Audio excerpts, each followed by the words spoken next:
Iniciamos agora o segundo período da aula de Aerodinâmica 1 do dia 16 de junho de 2020. Iremos então, nesta aula, resolver o problema 18, correspondendo ao efeito, a uma quantificação do efeito Sol. No período anterior, estivemos a resolver um exercício no que respeita à interferência de elementos sustentadores, nomeadamente uma configuração simplificada, asa, estabilizador horizontal.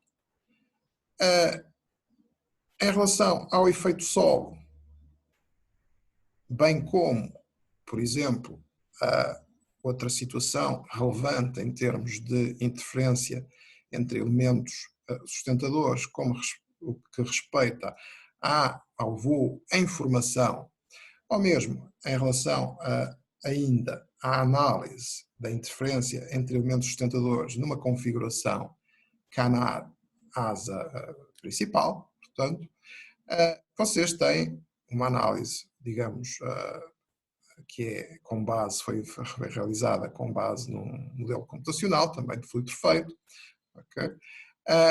Podem consultá-la a partir da página 600 do livro texto. De qualquer forma, aqui neste exemplo 28, iremos demonstrar que para a quantificação do efeito Sol, nós poderemos fazê-lo não necessitando, da mesma forma como também já o fizemos, portanto, no exemplo anterior, portanto, em relação à influência da asa sobre o sustentador horizontal, ou pelo menos uma estimativa desse efeito, também aqui o poderemos fazer para o efeito Sol pela via analítica. E iremos, inclusivamente, considerar duas formas analíticas para o fazer, uma mais elaborada e outra mais simplificada. Bom, então, o que é que temos neste problema? Dizem-nos para considerar uma aeronave cujas suas características são um peso, vamos chamar W, e uma envergadura, B, neste caso 2 vezes a semi-envergadura, 2S, e que se encontra então em voo horizontal estabilizado próximo do Sol. Portanto, algo semelhante àquilo que seria então o comportamento que nós vimos na aula teórica correspondente, por exemplo, do chamado monstro do Báltico. Para quantificar, portanto, essa proximidade ao Sol, vamos estabelecer então uma altitude designada por H minúsculo, e também, portanto, um voo com uma velocidade caracterizada, portanto, aqui pelo nosso o infinito. Ora, o que é que se pretende fazer? Na linha A, pretende-se, em primeira mão, fazer uma estimativa, lá está, é uma estimativa de comportamento apenas de fluido perfeito, da redução de resistência induzida, portanto, vimos que era esse o efeito essencial, portanto, a vantagem essencial do ponto de vista de desempenho aerodinâmico que conseguíamos por via do efeito Sol. E, portanto, iremos fazer essa estimativa, então exprimi-la em função dos dados do problema que acabámos de ver há pouco. O que se pretende depois é também ter noção, portanto, dos valores numéricos que estão em causa e, portanto, quantitativos, e, portanto, fazer uma aplicação numérica com dados de uma aeronave real, ok? Portanto, também em condições de voo que seriam realistas, então, para esta situação. Portanto, para estes dados que são aqui fornecidos na linha B, em termos de peso, altura, semi-envergadura e velocidade de voo. Finalmente, portanto, esta primeira análise que iremos fazer do ponto de vista analítico, portanto, o efeito Sol, esta estimativa, será feita então pela via mais complexa, como iremos ver. Depois, na linha C, pedem-nos para fazer uma análise simplificada e podemos fazê-lo basicamente assumindo que as condições a meia envergadura da asa são representativas do comportamento de toda a asa, e se o fizermos, portanto, ficamos com a análise simplificada do ponto de vista analítico, do ponto de vista em que não precisamos de integrar, digamos, todas as diferentes contribuições ao longo da envergadura da asa, portanto, que são variáveis, efetivamente, elas são variáveis, portanto, estão a distâncias diferentes, não é, dos vórtices que irão produzir o efeito solo, portanto, os chamados vórtices de imagem, como vimos na aula teórica correspondente, mas, portanto, fazendo esta aproximação, que se faz com frequência na medida em que portanto, permite simplificar analiticamente o cálculo, okay? Portanto, proceder a uma estimativa aproximada e, portanto, para termos noção também do nível de erro que se comete então com esta aproximação, portanto comparar com o resultado então da linha anterior, portanto fazendo a mesma aplicação numérica, mas agora à expressão, portanto à análise simplificada do efeito Sol. Portanto, primeira coisa, representar então esquematicamente, ok? Portanto, isto é um esquema da asa finita, portanto, na proximidade, efetivamente, do Sol. Portanto, o Sol encontra-se aqui neste ponto, ok? E, efetivamente, então, nós vamos ter a distância h, que corresponde então à distância da asa, aqui vista por trás, ok? Portanto, em relação ao Sol. E, portanto, ao estarmos a visualizar por trás, nós visualizamos então os dois vórtices arrastados, portanto, com intensidade, ou seja, circulação gama, aqui representados, certo? A que corresponderá então por via desta proximidade do Sol, portanto, a tal, quantificada pela tal distância h, que não se poderá ser muito elevada, senão estes efeitos, o efeito Sol, portanto, seria desprezável, e seria desprezável basicamente porquê? Porque na proximidade do Sol nós devemos então considerar, de acordo, em conformidade com o nosso modelo de fluido perfeito, os vórtices de imagem, como vimos, têm intensidade igual, mas sentido oposto dos vórtices originais, certo? É o que está aqui representado. Para a posição, como nós sabemos, a posição estabilizada destes vórtices arrastados, devemos considerá-la à distância, portanto, da linha central, aqui, marcada por esta linha tracejada, portanto, da asa, essa linha que poderemos, por exemplo, quantificar em relação à envergadura, se tivermos, portanto, aquela expressão no fator de π sobre 4, que já utilizamos em dois exercícios anteriores, portanto, se tivermos uma distribuição de circulação que seja elíptica para a asa.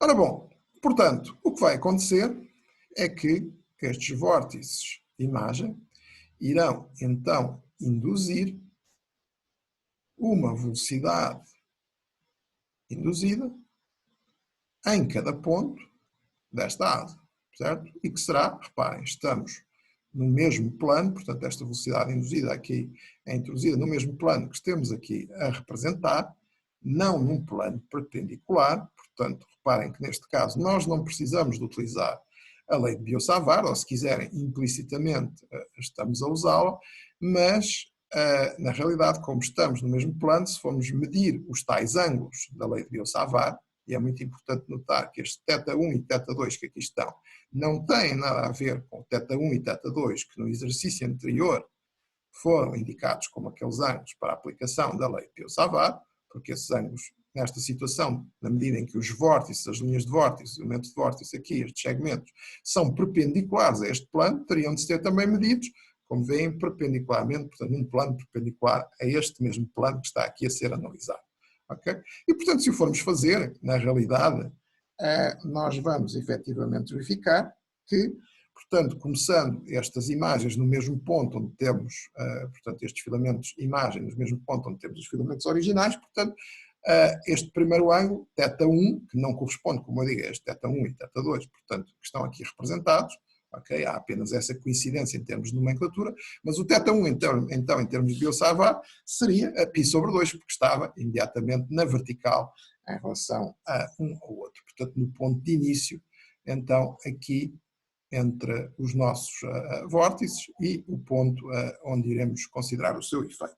Okay? Portanto, está diretamente sobre a vertical. Portanto, θ1 de Biot-Savart seria, efetivamente, π sobre 2, o que daria cosseno de θ1 igual a zero. Não é? Cosseno de π sobre 2 igual a zero. Depois, como estes filamentos são infinitos, nós teríamos, mais uma vez, θ2, portanto, afastado infinitamente deste plano, portanto, produziria um ângulo θ2 de π, ou seja, daria cosseno de θ2, no caso da lei de Biot-Savart, igual a menos 1. Ora, na expressão de Biot-Savart, e podemos voltar ao problema anterior, okay, nós teríamos então aqui cosseno de π sobre 2, que é zero, menos cosseno de π, que é menos 1. Ou seja, isto ficava simplesmente, esta expressão fica mais 1. Okay? Portanto, desaparece e ficamos então, se de facto estamos a quantificar, como estamos a fazer, portanto, as velocidades induzidas, não num plano perpendicular a este que está aqui representado, portanto, a distância entre o ponto e o nosso filamento de vórtice, mas sim no mesmo plano, como estamos ali a ver naquele caso do efeito solo, okay? Nós ficamos que a velocidade induzida, é verdade, por Biot-Savart, também, esta expressão tem também de reproduzir esse caso, portanto, este termo fica igual a 1, que está entre parênteses, não é? Pelos anos que eu referi, esses θ1 e θ2, portanto, θ1 igual a π sobre 2 e θ, à medida que o ponto está diretamente, portanto, o vórtice, aqueles vórtices arrastados, começam diretamente no sítio onde temos a asa e, portanto, começam a partir daí. Portanto, o ângulo θ1 é π sobre 2. Já depois, como são infinitos, ok, vamos ter, então, θ2 igual a π e, portanto, ficará 0, é? Cosseno de π sobre 2, menos 1, cosseno de π, ok, e, portanto, fica 1. Portanto, a velocidade induzida é diretamente dada apenas por essa expressão. Portanto, a razão entre a circulação do vórtice é dividir por 4π vezes a distância. Ok? Portanto, neste caso, de facto, nós podemos utilizar diretamente essa relação mais simples, ok? Portanto, que a velocidade induzida, então, em cada ponto, por cada um destes vórtices, já que é uma velocidade induzida no mesmo plano, portanto, vai ser um vetor que vai ser perpendicular ao segmento que liga, efetivamente, o filamento de vórtice, portanto, ao ponto onde estamos a considerar, porque a velocidade portanto, o fluido roda, gira em torno, portanto, do centro deste vórtice, do filamento de vórtice, portanto, vai ser aqui perpendicular a este segmento, ok? E, portanto, a velocidade induzida vai ter, no que respeita, por exemplo, aqui para este ponto que estamos a representar, ponto P, que é um ponto genérico aqui sobre a asa, ok? Que estamos, relembra, a visualizar de trás, neste caso, portanto, corresponderá, então, essa velocidade induzida a um vetor que tem este sentido, porque é este sentido de rotação deste filamento de vórtice, ok? É perpendicular ao segmento que liga o filamento de vórtice ao ponto aqui que neste plano corresponde à interseção do filamento de vórtice com este plano, já que ele sai do plano, não é? É um vórtice arrastado, na esteira da asa, estamos a ver esta asa por trás, e, além disso, este módulo será igual, então, de acordo com a lei de Biot-Savart, portanto, aqueles ângulos, os cossenos dos ângulos, a sua soma, desculpem, a sua subtração, corresponde a 1 e, portanto, fica apenas gama sobre, vimos há pouco, portanto, gama sobre 4π vezes a distância. Ok? E a distância que aqui tem de ser considerada, portanto, na perpendicular, ok? Entre, efetivamente, o filamento e o ponto, ok? Portanto, corresponde aqui a este segmento que liga os dois, não é? Porque se trata do mesmo plano, porque reparem que a velocidade é perpendicular a esse segmento. Portanto, a distância é esta, que liga naturalmente o ponto ao aqui o nosso filamento de vórtice. Portanto, temos essas condições garantidas, portanto, na realidade, implicitamente estamos a aplicar a lei de Biot-Savart também, mas fica mais simplificado neste caso, já que esta velocidade está no mesmo plano que temos aqui, portanto, esta análise. E, portanto, relembro, estes θ1 e θ2 não têm nada a ver com, portanto, são específicos deste problema, da geometria deste problema, não têm nada a ver com os ângulos de Biot-Savart, como eu disse, eram para este caso, respectivamente, π sobre 2 e π. Ok? Bom, portanto, isto seria para este vórtice, neste ponto, ok? Para este outro deste lado, naturalmente seria a mesma coisa, portanto a distância a considerar agora em vez de ser R1 a este ponto genérico P seria R2, não é? Portanto, a distância que liga os dois pontos. A velocidade induzida é perpendicular, ok? A este segmento, certo? Por definição, não é? De forma como o vórtice põe o fluido a rodar, e naturalmente tem naturalmente também este sentido, o mesmo sentido de rotação do vórtice, portanto o vetor tem este sentido para aqui. Ok? Pronto. No entanto, nós necessitamos de ter uma velocidade induzida que seja a resultante destes dois, ok? E reparem que aqui, por exemplo, para este ponto que está assimétrico em relação aqui ao eixo da asa, portanto, marcado por esta linha tracejada, nós vamos ter uma projeção horizontal desta componente, que é diferente da projeção horizontal da outra componente. Okay? Mas, como isto é perfeitamente simétrico, na realidade as projeções horizontais vão se compensar perfeitamente. O que não vai acontecer é em relação às projeções verticais. Okay? Portanto, vai haver aqui uma resultante, porque ambos somam em termos de projeções verticais, enquanto que aqui se opõem. Elas são desequilibradas depois de ponto, mas há de haver ali um ponto simétrico do outro lado, que vai compensar este desequilíbrio deste lado em termos das componentes horizontais da velocidade induzida. E, portanto, torna-se irrelevante a velocidade induzida na horizontal. Portanto, o que é relevante, até em termos de ângulo de ataque induzido, como já sabemos, para a nossa teoria linha sustentadora, é a velocidade induzida na vertical. E essa corresponde, então, à soma da projeção desta componente, segunda vertical, mais a projeção desta componente, também segunda vertical, e é aqui que entram, então, os ângulos θ1, corresponde a este ângulo, mas também corresponde àquele, uma vez que este vetor velocidade induzida por este vórtice é perpendicular a este segmento, que faz ângulo θ1 com a horizontal, e o mesmo se pode referir em relação a θ2 no que respeita a esta velocidade induzida por este segundo vórtice imagem. Ok? Portanto, também de novo aqui θ2 e podemos projetar, então, de maneira a somar ambas as contribuições e termos, então, o vetor velocidade induzida neste ponto. Todavia, não nos basta também, não é, considerar um único ponto. Reparem, nós antes, por exemplo, naquela análise do sistema asa estabilizador, nós considerámos um ponto da referência, portanto, ali colocado a um quarto da corda e a meio naturalmente, na linha central do estabilizador.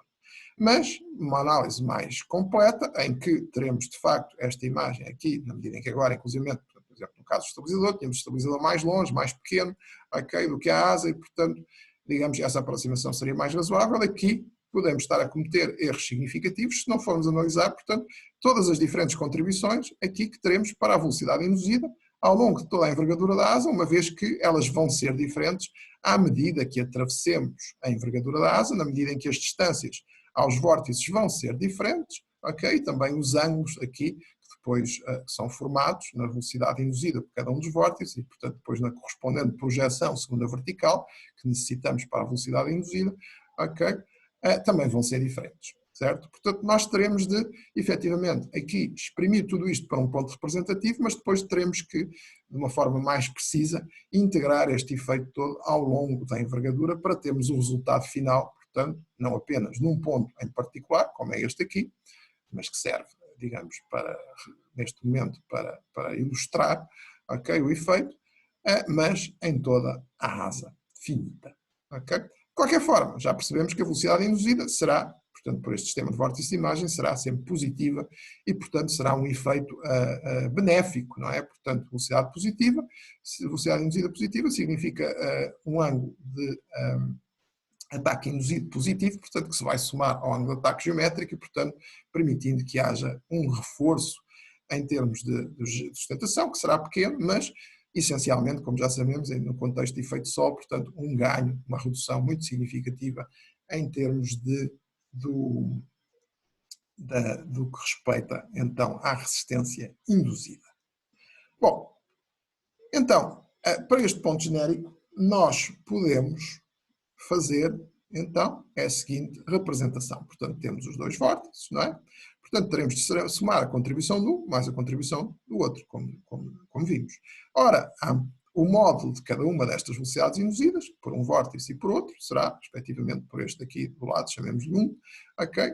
Gama é dividido por 4π, R1. Okay? Isto é o que dá diretamente a lei de Biot-Savart, neste caso, porque reparem, a velocidade induzida está neste plano, não está, como no caso anterior, no caso perpendicular. De qualquer forma, se aplicassem Biot-Savart, dá rigorosamente esta expressão, porque lá está, os ângulos de Biot-Savart são respectivamente θ1, que não são estes θ1 e θ2, volto a relembrar, portanto nada de confusões, θ1 igual a π sobre 2 e θ2 igual a π.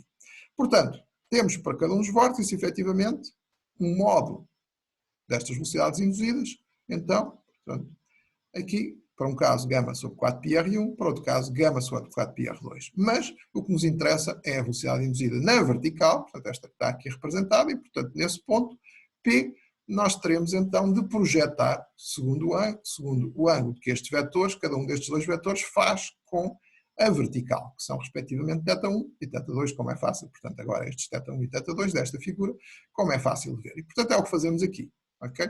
Simplesmente, estes ângulos devemos escrevê-los em termos das características aqui do nosso problema. Ora, por e simplesmente por trigonometria, nós podemos, de facto, representar aqui a quantidade que nós necessitamos, que é, neste primeiro caso, na primeira contribuição, neste primeiro vórtice, a cosseno de θ sobre R1, e no caso do segundo vórtice, portanto, cosseno de θ2 sobre R2. Portanto, aqui cosseno de θ1 sobre R1, aqui cosseno de θ2 sobre R2. Portanto, precisamos dessas expressões. Não é? Ora bom, e portanto, o que é que nós podemos fazer? Podemos ver com facilidade que, por exemplo, R1, cá está, cosseno de θ1 é esta projeção aqui, segundo esta vertical, não é?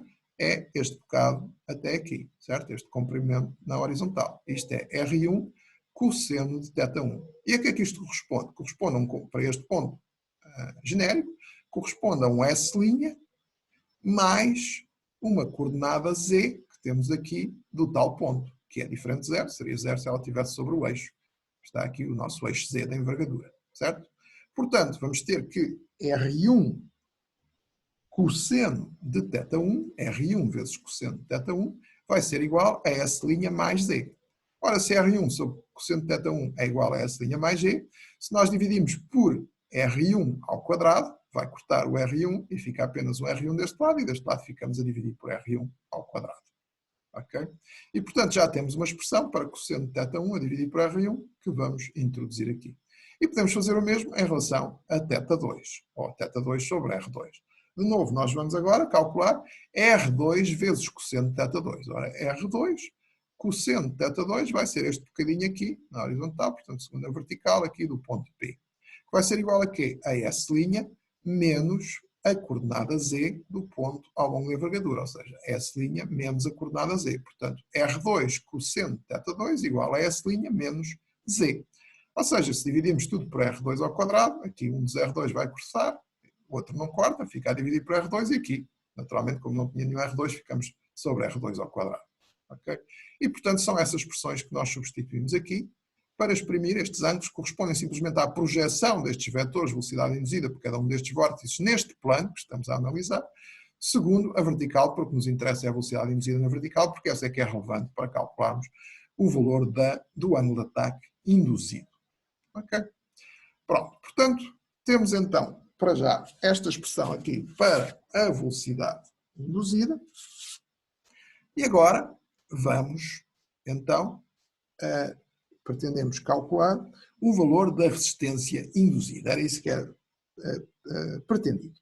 Ora, para calcularmos o valor da resistência induzida, uma coisa que nós sabemos é que a resistência induzida, portanto, é um preço que temos a pagar para produzir sustentação.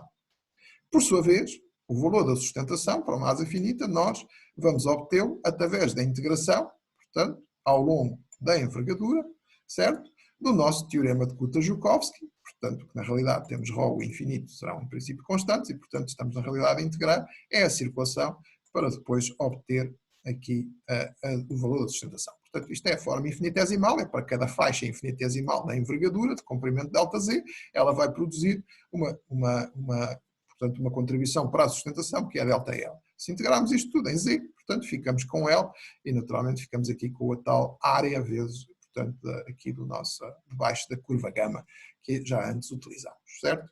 Portanto, desta forma, portanto, através do teorema de Kuta-Joukowski, nós conseguimos então obter o valor de sustentação da asa finita, certo?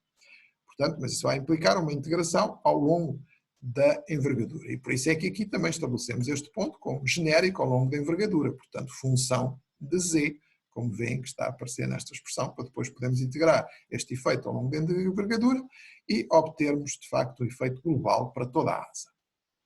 Bom, mas, portanto, a resistência induzida, então, será proporcional à força de sustentação. E como é que é proporcional? É proporcional através, efetivamente, como já vimos quando vimos a teoria da linha sustentadora, portanto, a resistência induzida é aproximadamente igual a menos ângulo de ataque induzido vezes o valor de sustentação. Ok? Foi isso que nós vimos anteriormente na aula teórica. Portanto, de facto, essa a expressão que nos permite, então, obter, calcular, conhecida a sustentação, neste caso apenas o valor infinitesimal de sustentação, portanto, correspondendo ali a uma secçãozinha em torno da envergadura da asa finita, em torno daquele ponto P genérico, ok? Portanto, ela produz este bocadinho de sustentação e vai produzir este bocadinho da resistência induzida, de acordo com a teoria da linha sustentadora. Ora bem, o ângulo de ataque induzido, nós já sabemos que esse sim vai ser dado pelo quê? Também pela teoria da linha sustentadora, para pequenos ângulos, portanto, pela razão entre a velocidade induzida e a velocidade infinita, velocidade do escoamento não perturbado. Ok? Portanto, substituímos então o nosso αi aqui por VPI no infinito, sendo que a VPI, naturalmente, já encontramos uma expressão para cada bocadinho, cada ponto genérico, cada bocadinho de asa, não é? Que produzem uma sustentação ΔL, que depois dá origem, ao operar a este ângulo de ataque induzido, αi, dá origem a esta resistência DI. Não é? Ora bem, aplicamos então agora aqui o nosso teorema de Kuta-Joukowski, certo? E, portanto, vamos substituir o ΔL, então, aqui por esta expressão, gama, o infinito, desculpem, ρ, o infinito, gama, ΔZ. E, portanto, terá de ser integrado ao longo de Z para termos, de facto, todo o efeito ao longo da envergadura. Permanece o infinito, permanece a velocidade induzida nesse ponto genérico, portanto, desta bocadinho de envergadura ΔZ. Ok? Portanto, esta expressão pode ser simplificada, corta o infinito com o infinito, ok? E podemos então agora substituir a expressão que tínhamos obtido então para a velocidade induzida aqui, certo? Nesse ponto genérico. É esta a expressão. Ok? E portanto cá está, incluímos a expressão, surgiu aquele termo e ficou gama quadrada. Não é? Portanto, temos esta integranda, certo? Para integrar ao longo da envergadura, ΔZ, para termos toda a contribuição de todos os bocadinhos de comprimento infinitesimal ΔZ, que vai dar, portanto, o total depois, em termos de resistência induzida, DI. Precisamos de poder, de facto, integrar esta expressão, ok? Quando integrarmos em Z, aparece-nos aqui um R1 ao quadrado e um R2 ao quadrado, que na realidade também são função de Z. É fácil de ver isto, portanto, por simplesmente aplicar o teorema de Pitágoras, ok? Aqui a cada um destes dois triângulos, portanto, em que podemos dividir este triângulo principal, ok? E, portanto, fazendo isso, é muito simples, ficamos com R1 ao quadrado e R2 ao quadrado, dado por estas expressões que podemos substituir aqui, e, portanto, tínhamos de fazer isso, porque implicitamente eles eram função de Z, e, portanto, a nossa integranda tinha que mostrar essa dependência explícita, senão podíamos estar a ignorá-la quando fôssemos fazer a integração, e portanto que implicava obter uma primitiva, ou implica obter uma primitiva, portanto, quando fazemos a integração analítica desta expressão. Ok? Pronto, então, neste momento, substituindo aqui o R1 ao quadrado e o R2 ao quadrado por estas expressões, certo? Que resultam, como eu disse, diretamente daquela construção geométrica, é puramente teorema de Pitágoras, em ambos os casos, vamos então integrar esta expressão que aqui temos, ok? Ou mais exatamente, essa conjugada com estas duas, certo? Portanto, a expressão é integranda, vai ficar, então, esta expressão que aqui está, certo? Isto é aquela integranda, sendo que notamos que este fator ρ, gama quadrado, 4π, ok? É constante. Portanto, a partir do momento em que estivermos a fazer a integração, podemos retirar este fator perdão, para fora do integral, não é? Portanto, aquele fator é efetivamente constante. E ficam, portanto, todos os outros termos, que envolvem também aqui constantes, como S' e H, mas que não podem ser explicitamente retirados, porque estão aqui associados à nossa variável de integração Z, não é? Que resultou desta substituição, portanto, esta integranda. Ok? E, portanto, vamos integrar isto ao longo da envergadura. Como a asa simétrica, basta integrarmos entre 0 e S', ok? Portanto, semi-envergadura. Na realidade, não é a envergadura total, na medida em que estes vórtices, de acordo com a nossa análise, já sabemos, portanto, com uma configuração estabilizada, eles deverão ser considerados à distância S', okay? Em relação à linha central. Portanto, vamos integrar, não 0 a S, mas sim de 0 a S'. E como a asa é simétrica, ok? Por simetria, nós duplicamos o resultado, portanto, multiplicamos por 2. Não nos esquecemos também que tínhamos um sinal negativo, ok? Portanto, de maneira que, de facto, isto seja uma força de resistência, ok? Daí o sinal negativo. Atenção que aqui, na realidade, existe uma pequena gralha, portanto, desapareceu daqui o sinal negativo, que deve estar aqui, ok, também. Portanto, falta aqui, efetivamente, também um sinal negativo, certo? Portanto, este sinal negativo, aliás, volta a aparecer de novo aqui o sinal, ok? E, portanto, aqui juntámos simplesmente ao DI para dizermos, ok, já é uma força de resistência, portanto, se for a resistência, a força da resistência, sendo resistência é negativa, de acordo com o nosso sistema de eixos, mas, portanto, já estamos a falar como sendo resistência e, portanto, assim, passando o sinal de menos para aqui fora, vamos estar a trabalhar com valores positivos, mas já sabemos que a resistência, naturalmente, se opõe ao movimento e, portanto, de acordo com o nosso sistema de eixos, deverá ser um valor negativo. Mas, portanto, assim, falamos simplesmente em menos DI, que é mais simples. Ok? Para esta integração, portanto, temos que encontrar uma primitiva desta expressão. Vamos a uma tabela de primitivas desta forma, tendo em conta que aqui 4h² é uma constante e S' é uma constante. Ok? Portanto, teremos que encontrar uma expressão desta forma, e é possível. Ok? Acaba por ser um logaritmo, certo? A primitiva deste género, portanto, que sai de uma tabela de primitivas, como eu disse. E, portanto, ficamos com esta, de facto, com esta primitiva aqui entre os limites entre 0 e S', e o fator, portanto, constante, que pode passar para fora do integral, além do, efetivamente, aqui do nosso fator, surge também aqui um fator do meio na própria primitiva, que vai parar aqui, ok? Além do fator 2, portanto, que já tínhamos a duplicar, portanto, o efeito pela simetria da asa, ok? Mas este 1 meio aqui é da primitiva ainda. Portanto, o 2 vai cortar com o meio da primitiva, este 2 de simetria corta com o meio da primitiva, ok? Este fator naturalmente vai se manter e aqui quando integramos entre 0 e S', esta expressão simplifica bastante e ficamos apenas com esta expressão. Okay? Como veem, embora analiticamente seja elaborado, até vamos para uma expressão que não é especialmente complicada, então para o valor, digamos aqui, da resistência, se quiserem em módulo, portanto já o seu valor positivo, portanto menos DI.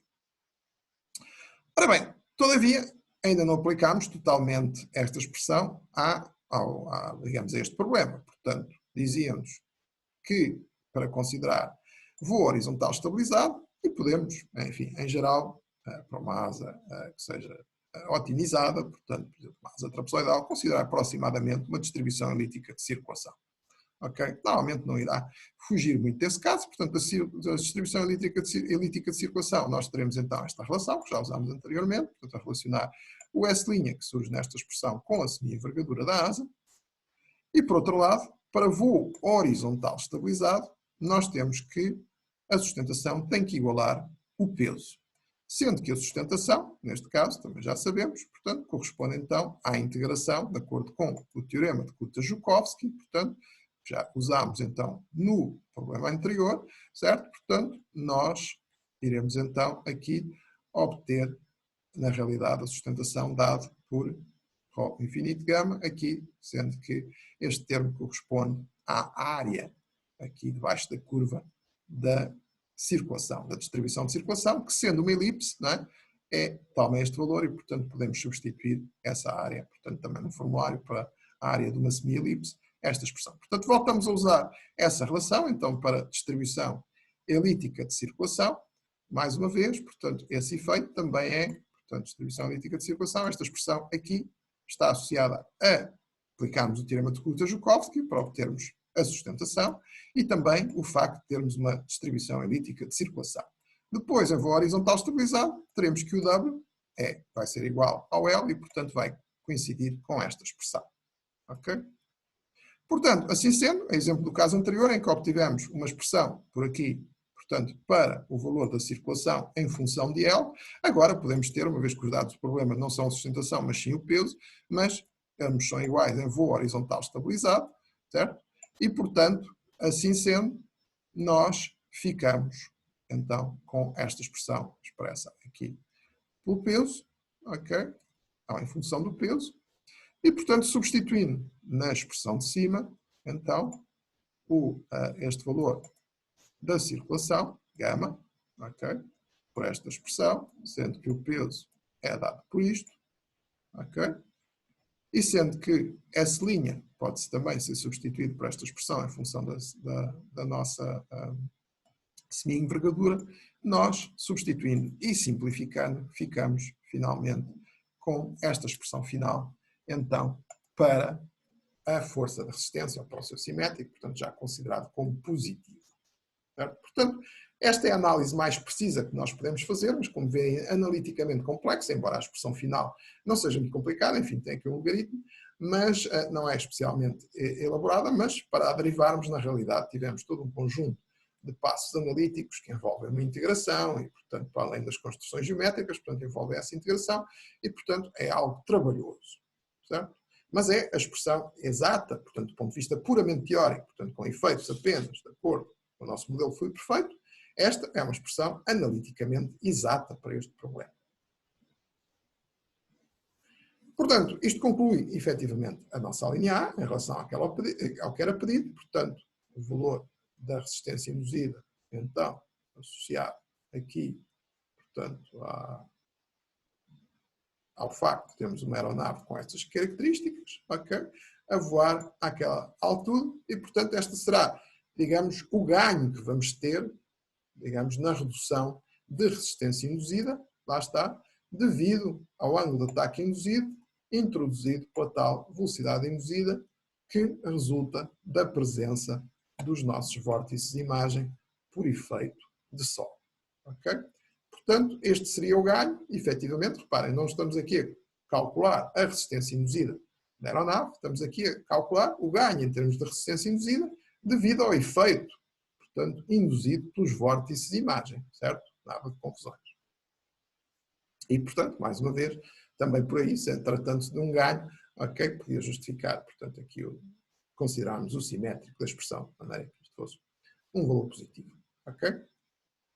Ora bom, portanto, a partir de agora, vamos então, na linha B, fazer uma aplicação numérica com valores que estão atribuídos. E, portanto, aqui, na medida em que tínhamos todos os dados para substituir, neste caso, trata-se apenas de não nos enganarmos no cálculo, e, portanto, obtemos um ganho em termos de resistência induzida, por efeito Sol, face à resistência induzida total que esta aeronave iria ter, nesse caso, a sua resistência induzida, seria produzida, não é, por os vórtices originais, portanto, os vórtices de bordo marginal originais, esses é que produzem, lá está, como já sabemos, a velocidade induzida negativa, okay, que por sua vez produz um ângulo de ataque induzido negativo e, portanto, dá origem à resistência induzida da aeronave. Não é o que estamos a calcular aqui, podemos calculá-la também com estas características e, portanto, ver qual é a percentagem de ganho, não era pedido, mas é algo que vocês podem fazer, qual é a percentagem de ganho que nós temos através do efeito Sol, agora por efeito dos vórtices de imagem, não dos originais, e, portanto, estes vão produzir uma velocidade induzida positiva, que, portanto, se vai contrariar o outro, embora não o anule completamente. Qual é que é o valor, portanto, desse ganho? Portanto, contraria a outra, ok? São, neste problema, 1392 N. Qual é que é o valor, de facto, da resistência induzida? Portanto, que vamos ter na aeronave, isso poderão, efetivamente, calculá-lo, embora não fosse pedido neste problema, mas, portanto, para isso terão de considerar fazer a análise, portanto, da velocidade induzida por estes vórtices, então, de bordo marginal, certo? Ora bem, mas isso não era âmbito deste problema, já analisámos essa questão, ok? Aqui, o que se pretendia calcular era o ganho por via do efeito Sol em resistência induzida, ok? E, portanto, teríamos uma diminuição de 1392 N por esta aeronave a voar nestas condições.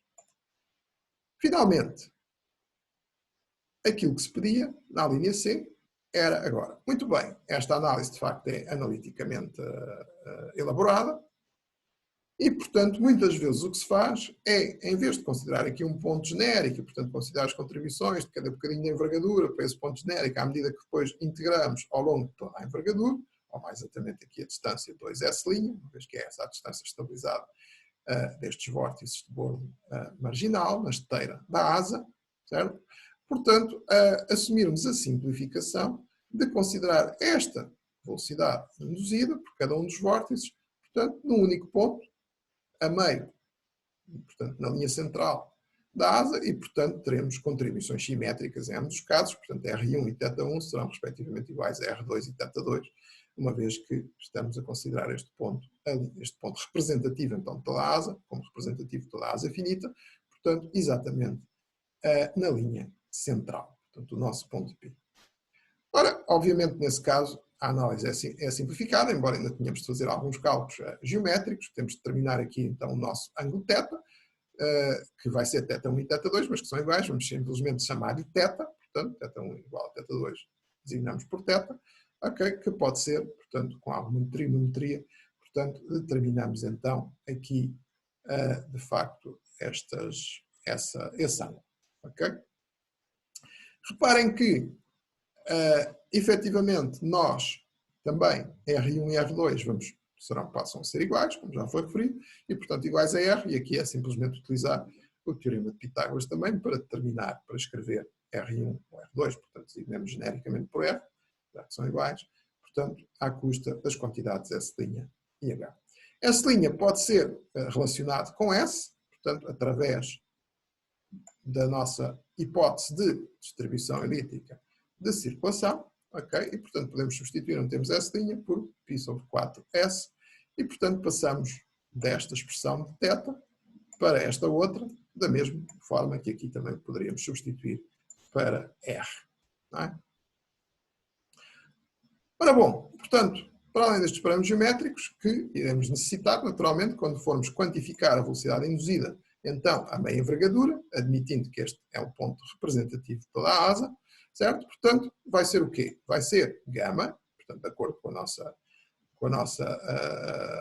lei de Biot-Savart, embora, mais uma vez, estamos no mesmo plano, portanto, os ângulos θ1 e θ2, não estes, mas os de Biot-Savart, são a mesma, π sobre 2 e π, portanto, apenas fica na expressão, portanto, γ, intensidade dos vórtices, a dividir por fator constante, 4π, e pela distância entre o vórtice e o ponto onde a velocidade vai ser induzida. Neste caso, é sempre R para ambos os casos. Portanto, como os dois dão a mesma contribuição, duplicamos simplesmente essa contribuição. Mas reparem que estas velocidades continuam a ser, portanto, neste ponto, perpendiculares ao segmento que liga ao ponto, digamos, ao filamento vórtice, ao ponto onde o filamento vórtice fura o plano de análise. Okay? E, portanto, serão, como antes, teremos, efetivamente, aqui, vetores que são, em ambos os casos, perpendiculares. Só que agora estamos a meio e, portanto, eles são os dois iguais e fazem rigorosamente o mesmo ângulo também. Ok? Portanto, assim sendo, nós, a única coisa que teremos de fazer é, para ambos os casos também, projetar segundo o cosseno de θ, que é o ângulo que corresponde aqui nesta geometria, tanto a θ1 como a θ2, porque é simétrico. Okay? E, portanto, a velocidade induzida por estes dois vórtices de imagem, neste ponto P, considerado como representativo, portanto, toda a asa, e colocado para esse efeito a meio da envergadura da asa, é dada por esta expressão. Okay? O que, portanto, simplifica, como veem, a nossa análise. Portanto, neste caso, não precisamos de integrar nada, porque consideramos este ponto como representativo, e então nós iremos dizer que o ganho de resistência induzida vai ser, naturalmente, através da mesma expressão que usámos há pouco, portanto, L vezes o nosso ângulo, okay, de ângulo induzido, que para pequenos ângulos continua a ser, de acordo com a teoria sustentadora, portanto, a velocidade induzida a dividir por infinito. Certo? O L, para voo horizontal estabilizado, de novo voltará a ser W, ok? E, portanto, substituindo esta expressão, então agora chegamos para a velocidade induzida naquele ponto representativo, ficamos com esta relação. Ok? Por sua vez, de novo, nós poderemos substituir, então, o valor de γ, ok? Mais uma vez, por esta relação que aqui está, portanto, que vinha desta expressão, mais uma vez, portanto, que assumia a distribuição elíptica de circulação e voo horizontal estabilizado, portanto, este é válido em ambos os casos, como é lógico, portanto, γ será dado por esta expressão. Portanto, vamos substituí-lo também aqui, e, portanto, irão aparecer mais termos, além do peso ficar ao quadrado. Certo? Portanto, simplificando a expressão, temos aqui um 2, corta com 2, não é? Fica simplesmente, então, para o gasto ganho em resistência induzida devido a efeito solo, ok? Então, dado por esta expressão para uma aeronave de peso W, portanto, com esta construção aqui, portanto, esta distância, naturalmente, que é colocada a asa do Sol, vai determinar os ângulos θ, neste caso o ângulo θ, portanto, θ1 e θ2 são iguais, não é? E, portanto, a distância R está associada justamente a essas características também. Esta distância R que temos aqui, em ambos os casos, certo? E, portanto, podemos construir geometricamente o nosso R, mais uma vez, portanto, aqui para uma distribuição elíptica de circulação, portanto, substituindo S' por π sobre 4S, foi o que fizemos aqui. Ok? Portanto, este é o nosso R, certo? Escrito à custa de parâmetros do problema, portanto, a envergadura da asa e a distância a que a asa se encontra a voar. Teremos de calcular o cosseno θ, portanto, a partir desta expressão, também assumindo, lá está, uma distribuição elíptica de circulação, portanto, o cosseno θ tem de ser calculado.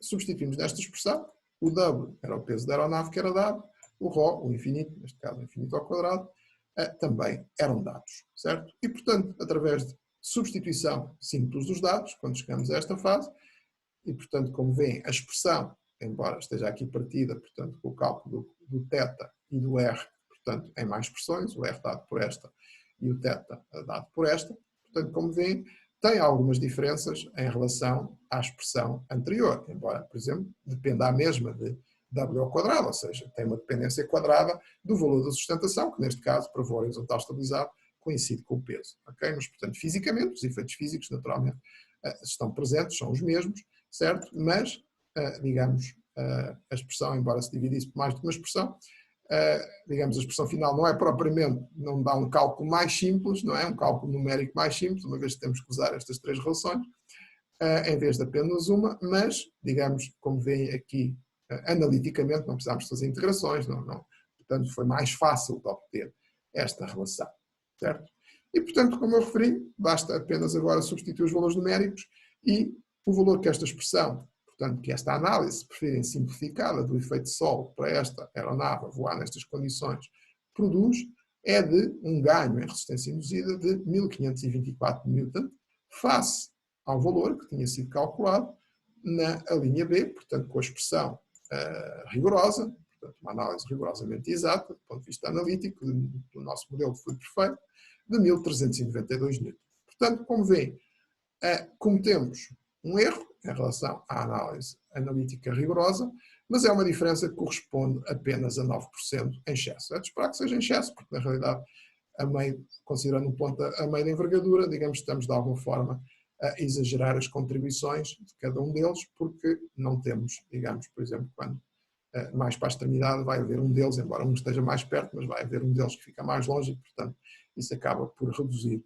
globalmente, quando fazemos de facto a integração, quando é uma análise analítica exata, reduz um pouco. Mas, como veem, de facto, reduz um pouco, mas aquilo que temos a mais, de facto, nesta análise aproximada, é apenas um erro inferior a 10%, o que acaba por, em termos de engenharia, para uma estimativa deste efeito só, até poderá não ser muito significativo, e, portanto, das duas uma, se já temos a expressão, de facto, a expressão exata derivada, naturalmente fará todo sentido usá-la, e, portanto, temos esta determinação precisa, mas, por exemplo, tivemos a considerar a geometria, em que tivéssemos de derivar nova expressão, enfim, esta aproximação seria mais simples, de facto, do ponto de vista analítico de obter, simplesmente, atenção, estarias a cometer um erro. Em princípio, o erro não será, de facto, muito significativo, mas será de levar em consideração.